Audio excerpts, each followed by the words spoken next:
I have the good blues tonight, 'cause I'm up in Harlem. I remember so many years ago when I first moved to New York City from Detroit. The first place that I wanted to go was up in Harlem.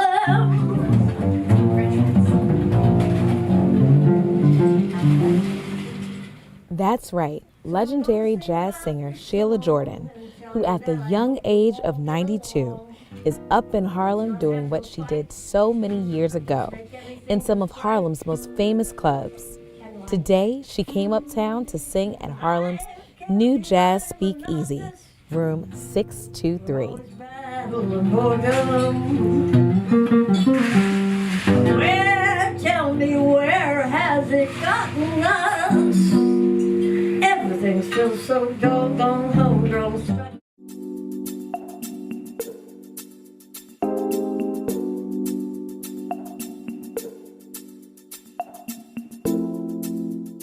Miss Jordan, it's a pleasure to be sitting here with you.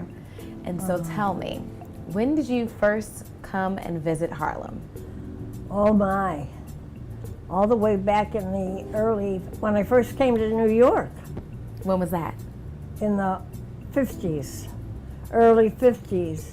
And the spots were up in Harlem, man. And then they also had this place where you could get incredible chicken and waffles. Where was that? I can't remember that. Sylvia's, was it? I'm not sure, but I know that the person that brought me up here the first time to eat there was Roy Haynes, a jazz drummer. Okay, and he brought you up and you had great chicken and waffles. I had chicken and waffles, and that's what I would do every weekend. But they also had Mittens after hours. Okay. Mittens Playhouse, and then regular, and then they would have the after hours. Now tell me, who would you come to see play? Who didn't I see play? Let me know. Charlie Parker, my hero, Miles Davis, Bud Powell, when he was in his prime. When he was in his prime, nobody could touch him. Wow. Before he got sick. I mean, Bud Powell, he was the man. Nobody played like Bud. They wouldn't, you know. And I remember I was so fascinated by what he played. Never hit a wrong note, and he'd be go boom like that, the tempos, but hit every note. And I would ask the waiter, could you please sit me right across from the piano keys so I could see him? See him play? Yes. Rain or shine or snowing, everything's still so doggone humdrum. One of Miss Jordan's primary influences was the legendary saxophonist Charlie Parker. My first boyfriend in Detroit was Frank Foster. He was a great saxophone and composer, and I think he ended up taking over the Basie band after Basie passed on. I think, I'm pretty sure. And but he was my very first boyfriend, so we lived together in a furnished room on John R. in Detroit, Michigan, and he was called into the, I guess it was the Vietnam War. And when he went into the Army, I moved to New York. I said, well, Frank is gone and he'll come visit in New York, but I'll go and be near Bird. I gotta be near Charlie Parker's music. And that's what I did. And from that day on, I stayed in New York, and I got to meet Bird. I got very close with Charlie Parker, and he was like, as I said, my big brother. There was no romance, nothing like that at all. I did marry his piano player, Duke Jordan, which was, you know, not an easy marriage, and Duke did not stay with us very long. I ended up having a beautiful daughter, which Duke never really saw too much, because he had the problem of drug addiction. Most of the musicians at that time thought they could play like Bird if they used dope. So they were all shooting up heroin. And Of course they're not going to play like Bird. What? What, are you kidding? Miss Jordan was hooked on jazz music after hearing an early Charlie Parker tune on a jukebox during a lunch break. I had my nickel, and I was going across the street to get my lunch, my hamburger, and I said, so I looked at the jukebox, and I always look, because, you know, they had like all the, you know, Cole Porter, Rodgers and Hart, all the great songs, and all the great composers. And then I saw this, Charlie Parker and his Reboppers, not beboppers, Reboppers. And I said, Charlie Parker and his Rebopper, I wonder what that is. And I put my nickel in. I said, I gotta hear this because I've never heard anything like this before. I mean, a name like that, Charlie Parker and his Reboppers, what is that?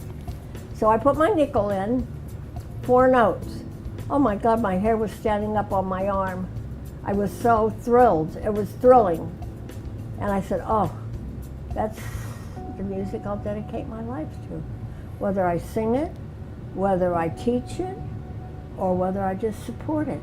Sheila was a member of the vocal trio, Skeeter, Mitch And Jean. She was Jean, by the way, and they sang versions of Parker's solos. Later, a saxophonist who worked with Charlie Parker introduced the group to Mr. Parker, and they became close friends. Tell me, what was it like meeting Charlie Parker for the first time? I was speechless. So there was this incredible saxophone player in Detroit, and he worked with all the bands, you know, he'd go out on the road and then come back in again. He told Charlie Parker, there's 3 kids over there that sing your music. So at that time, it was me, this little white girl, singing with 2 brothers. You know, so, and Detroit was very prejudiced. It was terrible, man. I mean, terrible. You know, even in high school. I remember my a principal calling me into her office. She said to me, you dress so nice. Why do you hang out with colored girls? The principal of the high school. And I don't know where this came from, but it came from up there. Yeah. I said, colored? Colored? You mean red? Purple? Pink? Blue? Orange? Lilac? I love lilac. She said, get out. So she threw me out of the room. How much do I love you? I will tell you no lie. How deep is the ocean? High as the sky. How many times a day do I really think of you? In the early 60s, she made her first recordings, Portrait of Sheila Jordan, on Blue Note Records and on George Russell's The Outer View. One of her unique musical trademarks is her frequent changes of pitch.